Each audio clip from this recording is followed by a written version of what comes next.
Olá e sejam bem-vindos a mais uma história do Reddit. Dê like e se inscreva, pois isso me ajuda demais e você também não perde mais nenhuma história. Eu queria que meu pai entendesse que eu não veria. Esta é a primeira vez que estou postando. Desculpe pelo formato. Meus pais se divorciaram quando eu estava na primeira série. Meu pai não apenas desapareceu como o Dini. Ele roubou o cartão do banco da minha mãe e a deixou sem nada. Minha mãe, sendo a santa que é, nem sequer piscou. Ela ainda era cordial com ele e nunca disse uma palavra negativa sobre ele.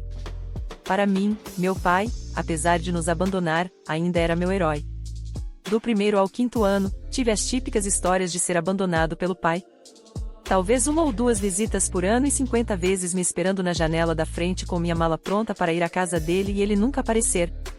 Minha mãe, durante tudo isso, foi solidária e nunca disse uma palavra ruim sobre ele.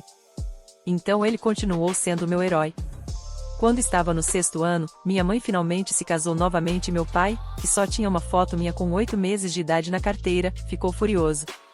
Já mencionei que ele nunca pagou pensão alimentícia? Ele usava o CPF do seu pai, eles tinham o mesmo nome, para escapar disso. Depois que minha mãe se casou novamente, ele deixou claro que eu era agora a responsabilidade do meu padrasto. Ele cortou a comunicação comigo até eu terminar o ensino médio. Ele não compareceu à minha formatura nem enviou um cartão, mas escreveu um e-mail agradecendo a Deus por não ter mais que pagar pensão alimentícia. De qualquer forma, ele não pagava. O que realmente me quebrou foi seu ataque cruel e brutal à minha mãe. Atacando seu peso, aparência, dentes e culpando qualquer traço negativo percebido que eu tinha nela. Pela primeira vez, percebi o quão covarde e desprezível ele era. Respondi à altura. Ele me disse que eu não era filho dele e que eu era um desperdício. Depois disso, jurei que o machucaria. 10 anos depois, meu pai, não interessado no meu casamento ou no meu filho, entrou em contato comigo. Você vê, ele é diabético, e um de seus órgãos estava falhando e ele não tinha muito tempo. Ele estava muito abaixo na lista de transplantes e precisava que alguém da nossa família doasse. Vingança nuclear ativada. Respondi ao e-mail dele. Encontrei-me com ele e fingi que não o odiava. Fui testado para ver se era compatível. Era. Fiz terapia e encontrei médicos e o terapeuta dele. Agendamos a cirurgia. No dia da cirurgia, nos encontramos no hospital. Sorri para ele e disse que não faria a cirurgia. Observei a confusão em seu rosto. Só queria que você soubesse que você não é pai para mim e você é um desperdício. Saí do hospital e fui para casa. Minha mãe ficou bastante irritada comigo por ter levado isso tão longe. Meu pai está morrendo e eu vou ao funeral por despeito. E vou deixar todos saberem o quão desprezível ele era. TLDR, pai me abandonou e me chamou de desperdício. Mais tarde na vida, ele precisa de um órgão. Concordei e fui compatível com ele e o abandonei no hospital no dia da cirurgia depois de chamá-lo de desperdício. Ele morrerá e eu arruinarei seu funeral. Edição 1, isso realmente explodiu. Para aqueles que questionam minhas ações, darei mais detalhes. Meu pai é meio obcecado pela minha mãe. Seu apego a nós estava apenas em sua capacidade percebida de voltar com minha mãe. No começo, ele ligava e fazia planos para nos ver. E simplesmente não aparecia. Minha mãe tinha que inventar desculpas. Ele se casou mais de 4 vezes e apoia e ama seus enteados sem pensar em nós. Uma vez que minha mãe se casou novamente, ele desistiu de nós. Ele manteve contato com minha mãe por e-mail, mas não tinha interesse em falar com seus filhos. Já tentei entrar em contato com ele antes. Para convidá-lo para minha formatura, informá-lo sobre meu casamento e que ele era avô. Tudo que recebi de volta foram fotos dos filhos de sua nova esposa. Ao conhecê-lo depois de concordar em doar, fui a uma de suas sessões de terapia a seu pedido. Lá, ouvi a verdadeira razão pela qual ele entrou em contato comigo. Ouvi enquanto ele lamentava sobre sua morte iminente. Como ele estava resignado ao seu destino. Só para sua nova esposa lembrá-lo de seus antigos filhos e talvez um deles doasse. E ele ficou animado porque tinha esquecido completamente de nós. E foi como uma esperança renovada. Você sabe como é ruim ouvir a pessoa responsável pela sua existência falar sobre esquecer sua existência? Como se eu fosse um par de botas velhas e resistentes que juntaram poeira no fundo do armário do corredor. Agora redescoberto, eu deveria ser usado para cavar merda. Eu sabia então que não ia dar nada a ele. Obrigado pela prata e ouro. Edição 2, não estou preocupado com um testamento ou em herdar algo. Ele não tinha nada para deixar. Ele é o equivalente masculino de uma caçadora de fortunas. Só se casa com mulheres que podem cuidar e sustentá-lo enquanto ele vive às custas delas. Ele roubou milhares da minha mãe e ela não prestou queixa porque não queria que o pai de seus filhos fosse preso. Minha mãe foi sua primeira esposa e ele aprendeu a lição de não ter filhos próprios, mas sim de se mudar para famílias já formadas. Suas ex-esposas e seus filhos não têm nada de bom a dizer sobre ele. Quando lhe disse que não iria continuar, ele entendeu exatamente o porquê. Ele assentiu com a cabeça em compreensão. Já fui abordado para contribuir com dinheiro para o funeral e vou contribuir. Um amigo armou para meu pai e ele quase foi espancado até a morte. Meu avô se vingou de todos os envolvidos.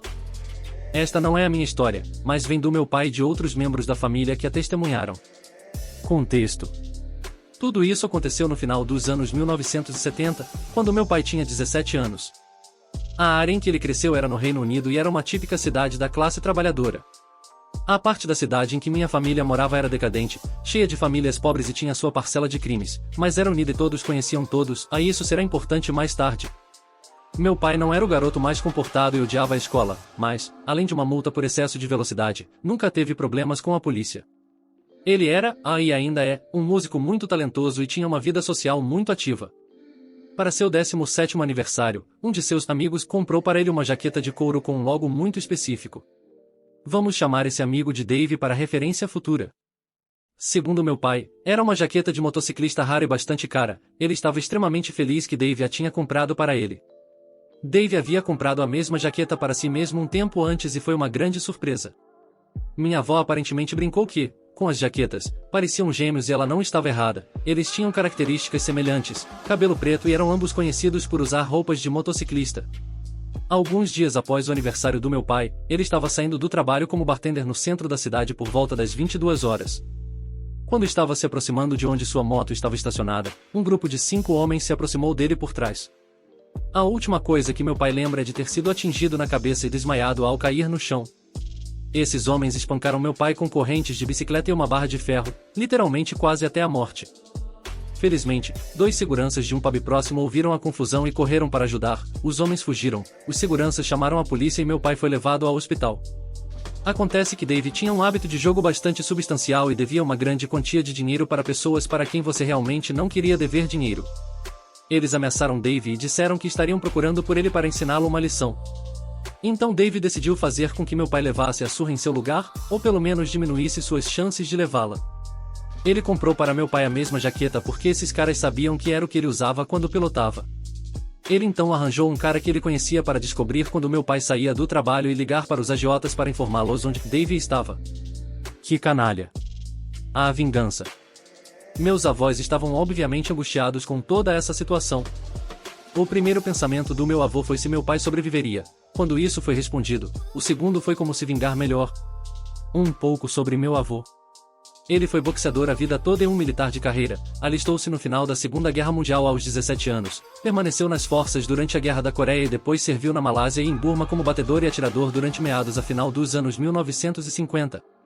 Ele só se aposentou relutantemente quando meu pai era pequeno e trabalhou como engenheiro após sua dispensa. Esse cara era um durão certificado mesmo nos seus 50 anos, e embora nem sempre fosse o melhor marido ou pai, ele nunca poderia ficar parado e ver sua família se machucar.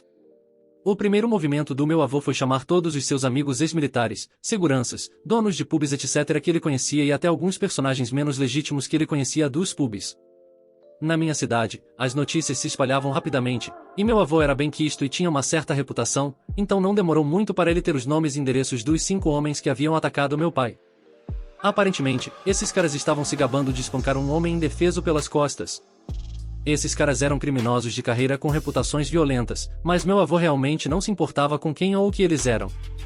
Meu avô então chamou alguns dos caras mais perigosos e endurecidos que ele conhecia do serviço. Ele explicou a eles o que havia acontecido e todos estavam felizes em ajudar. Uma noite, o grupo arrombou as portas de cada marginal e os espancou até virarem polpa, todos os 5. Eles sabiam que se atacassem um, os outros ouviriam falar e fugiriam, então atacaram todos os 5 em uma noite.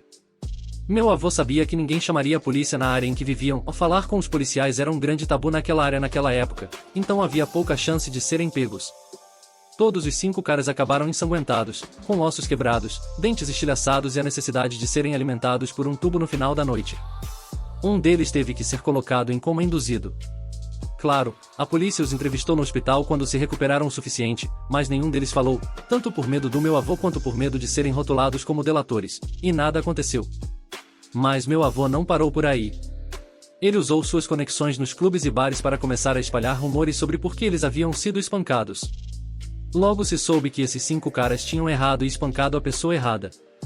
Não só isso, mas eles se gabaram disso e mentiram para quem trabalhavam sobre isso.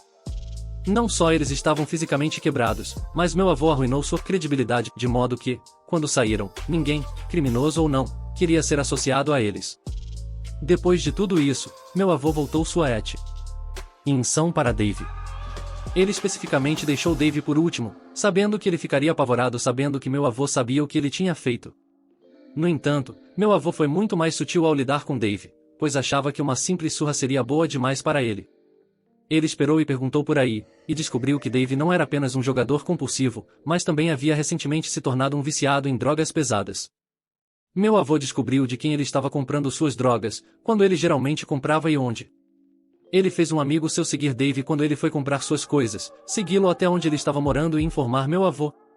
Meu avô então deu uma dica anônima de que havia um grande negócio de drogas acontecendo no endereço e ele achou que ouviu tiros. Ele fez 2 de seus amigos fazerem o mesmo. A polícia investigou, revistou a casa e pegou Dave em flagrante com 1 tonelada de drogas em sua casa, além de notas falsas e um monte de outras coisas ilegais. Dave foi acusado, teve sua fiança negada e acabou se declarando culpado de todas as acusações contra ele. Meu pai nunca pôde se lembrar de sua sentença exata, mas foi definitivamente pesada, pelo menos 15 anos. Além disso, Dave devia muito dinheiro a muitas pessoas, e digamos que seu tempo na prisão foi muito piorado por esse fato. Meu pai nunca mais falou com ele, seus pais o deserdaram, sua namorada o largou, ele teve dificuldade em conseguir um emprego com sua ficha criminal e, quando saiu, teve que se mudar para longe, pois ninguém que ele conhecia queria ter nada a ver com ele. Meu pai eventualmente se recuperou de suas lesões, embora ainda seja possível ver várias cicatrizes em seu corpo da surra que levou. Meu avô nunca contou a ninguém o que tinha feito até meu pai perguntar sobre isso quando ele ficou muito doente no início dos anos 1990. A vida de Dave foi arruinada e dos 5 que atacaram meu pai, 3 acabaram na prisão mais tarde na vida e 2 morreram devido ao crime. Meu avô faleceu no final dos anos 1990 e, embora meu pai e ele tivessem seus problemas, nunca se poderia dizer que ele não cuidou dele quando precisava. Obrigado por assistir até aqui. Não se esqueça de se inscrever para me ajudar a bater a meta de 1000 inscritos. Até a próxima!